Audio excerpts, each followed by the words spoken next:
By the time you're watching this, I am probably no longer living in this room and already in Japan. And so, as most of you have learned, I now live in Japan, but this video is being recorded right before because, of course, leading up to moving out, leading up to like a big trip like that, you gotta do big cleaning. You gotta do big house cleaning, really, just sort everything out, see what you want to bring, see what you want to leave and stuff like that, see what you want to throw away.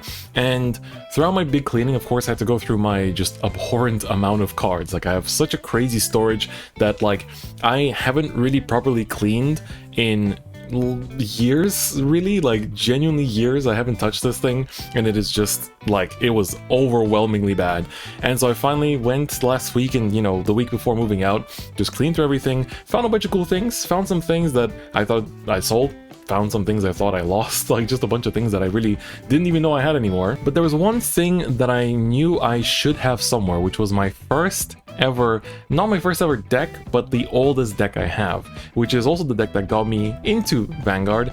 And so this deck is one very particular one because it is actually my old Phantom Blaster Dragon deck. So I wanted in this video to show you guys what an old deck looked like. Now, this deck, I remember when the Break Ride era started, I got these Blaster Dark Revenger sleeves, and I've had them on this ever since. Before that, I used to have Ren sleeves, I think. So, big Red fanboy back then. And so this deck has a lot of personal history for me because it was, I think, the third deck I ever built, because I basically first built Spectral Duke, and then I sold that to build Lukier, and then after I built Lukier, Shadows came out in the winter after that, and basically that was it. So I basically played this deck for a really long time. It was my main competitive deck for a good year or so before I switched to, like, after Revengers came out, I switched to DP after that, and I went to a lot of tournaments with this. I managed to win, I think we managed to win a team league qualifier, and then we also came third in like team league like finals for Europe at the time or something along those lines,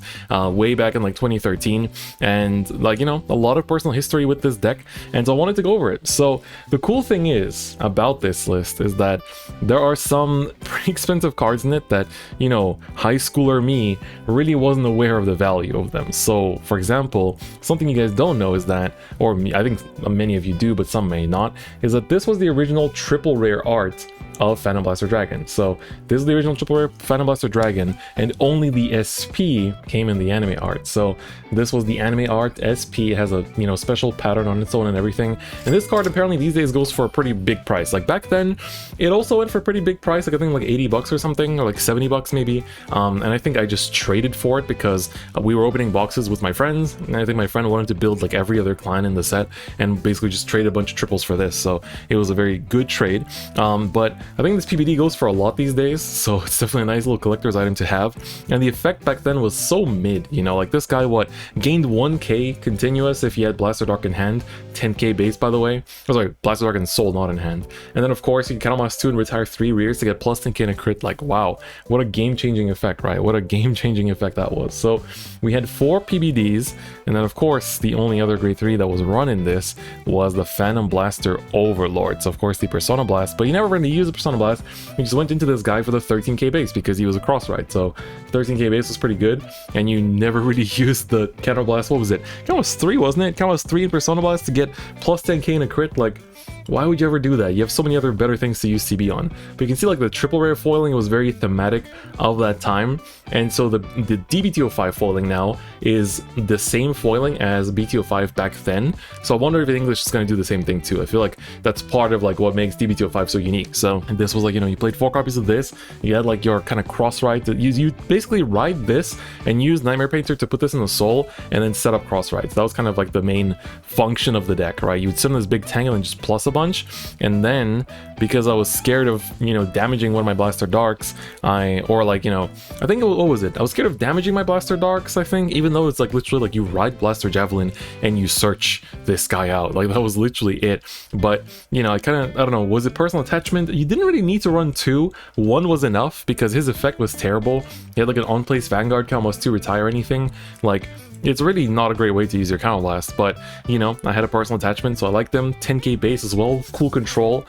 So this was kind of like, you know, the blaster package. Like, it was pretty sick to just find this again, to see this. But of course, that's just the first 10 cards of the deck. Still have plenty more where that came from, so I don't know where to put this. I guess we can put it down here, I suppose. So then real Chads, I guess I only ran 3 Maka. Thought I ran 4. One of these is SP, I think, as well, isn't it? Yeah, I think, yep, the front one is SP. The front one is indeed SP, so you can kind of tell this was the BTO4 like foiling. So it was this like prism cross thingy, and then the SP was like, you could really see the texture on it. It kind of looks like these days how the triples look, but it's kind of hard to show, but it had a lot of texture on it. It was pretty cool. This was what, Counterblast 2 to call a grade 1 behind her? Yeah, literally just Counterblast 2 call a grade 1 behind her, and that was a good use of CB2 because you plussed, you got a free card. Like, that's all you could really ask for. So she had 8k base, which is kind of like her weak point, I suppose, but 3 copies of Maka. What else did we play? Oh, only 2 Nemains. So you can see here the nice like foiling of Nemain. She got reprinted eventually as a rare, I think, in one of the Legion Extra boosters, or like the Legion Extra booster for Shadows. And so that was pretty cool, but she was probably your best plussing engine, so I wonder why I didn't play more copies of her. Like CB1 on place, discard 1, draw 2, wasn't she? Yeah, that's pretty good when you think about it, but back then, you know, middle school me didn't really appreciate how much raw plus you got from this card. So of course, was too afraid of the 5k base if I had to ride it, especially. Ran 4 of the Masquerades though, gotta make those 20k columns. You know you're gonna see Karens in here, so 12k attacker. This was pretty huge. Also double rare, by the way. You know, double rare that's literally just 12k attacker. That was the standard back then. Then for grade 1s, of course, you ran 4 copies of your Blaster Javelin. Blaster Javelin not only was an on-ride Search Blaster Darkout, so literally was 2 grades in 1, but if you called him, you could also discard 1 to search for Phantom Blaster Dragon. So was it discard a grade 3 or anything? Oh, you had to discard a grade 3. Wow, so you have to give up your bad bar card that you ran back then, or like a PBO, I guess, to find the PBD, but usually didn't use that. Usually just like use it for the on-ride skill, but still. You know, you had to run 4. You had to run 4. There was no other way. There was no GSs back then either. So if you didn't have your grades, you were just dead. It was it. Of course, Cultured Me ran 4 Karens. Of course, ran 4 Karens. Got to make those 20k columns to beat up the other 10k base Vanguards while they still existed.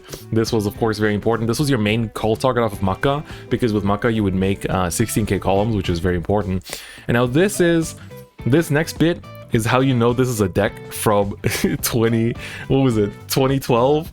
3 PGs. Yeah, like 3 PGs. This was just normal back then, because to PG you had to lose 2 cards from hand, and you didn't draw that much or plus that much yet.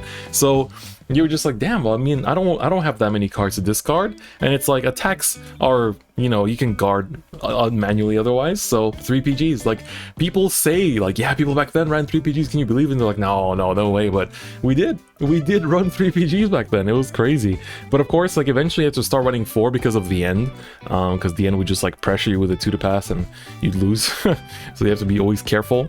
I ran 2 Apocalypse Bats. This was what, a 10k booster with Phantom, or with a Blaster. So I think that's why I ran 2 Blaster Darks as well, because you could, yeah, but you make 19k column, doesn't really make sense. I guess you could also call down like your rear guard PBOs, and then with this you would Soul Blast 1 to make a 21k column, because you never really use the Persona Blast, so you just make 21k columns and then ask for a good shield. So damn, 2 copies of Apocalypse Bat though. I feel like this could be fine at 1. Play another Nemain, but of course the one of Nightmare Painter. This was always your search target off of Maka to put the PBD into the soul to set up the early cross ride. So very important one of, but you only really needed 1 because you wouldn't want to be using it later on, right? So this was the part that I think there's 2 Revenger draws that are Japanese in here, and the reason why is because I love Shadow Paladin so much that when the Revenger trial deck came out in Japanese, we were still not going to get it in English for like half a year or something. Like the gap, the lag between English and Japanese was huge back then. So I wanted to play more draws in this deck, but there were no other draws. It was only freaking this guy. Only this guy existed as a draw. So I was like, oh, I'm gonna try out like playing these Japanese draws, you know, just to see what it feels like to play 6 draw in this deck, and I did. So it was kind of funny, but it's funny that I haven't touched this deck ever since then. Like, that's the last time I played this, and like the Revenger trial deck in in Japanese came out when we were still like Asia circuit, like somewhere like early Asia circuit in English, so it was a very like timely card to try out. But yeah, I played 2 of those, and I guess otherwise I think I had, oh yes, 3 and 3. I would have played, I think, 8 crit. Normally played 8 crits. We have the Grim not the Grim Revenger, not the Grim Recruiter either, Grim Reaper, yeah. Simple name, simple times. And then of course the Desfeza Eagle. So I always found his name so edgy. So yeah, 6 crit. I think I used to run 8 in tournaments, because of course you couldn't really run much else. Like, what are you playing, stands? Hell no. So I think I ran 8. Or was there another draw? I feel like there wasn't another draw. Like, I think that was the thing, is that there was no other draw, so you just had to run the Abyss Freezer. They were always such weird names, but kind of iconic when you think about it. And then of course Abyss Healer, the heal trigger back then, very, very iconic too. Well, I never liked the art of it, but still pretty iconic, can't deny that. And of course Full Bow Starter, this was the, you know, the starter. You had to have this, otherwise, you know, you didn't have a Forerunner back then, right? He wasn't a Forerunner, so you had to give up on the fact that you're losing, like, you wouldn't get that extra card to field that other decks would, so you had to give that up because you wanted to see Blaster Dark. That was just it. So yeah, this was a nostalgic look at my oldest deck that I own, literally the oldest deck that I own, and it's quite a trip. It's quite a trip, like, looking back at this. Like, when I first flipped through the cards and saw the 3 PGs, I was like, ah, yeah, I remember this. So yeah, I hope you guys like this look. What is your oldest deck that you still have in your possession? Let me know in the comments. I think a lot of us, maybe when we go through and like clean up, you probably find some of these like random relics of the past just like chilling in your closet. So that was one of mine. I still have plenty of other like old cards from the past, like even one of my first Spectral Dukes still in one of the sleeves. So yeah, it's pretty nice to look back like this. So let me know yours in the comments as well. But otherwise, that's basically it. So if you liked the video, give it a like. If you haven't already, please do subscribe. But otherwise, I'll see you guys next time. Bye bye.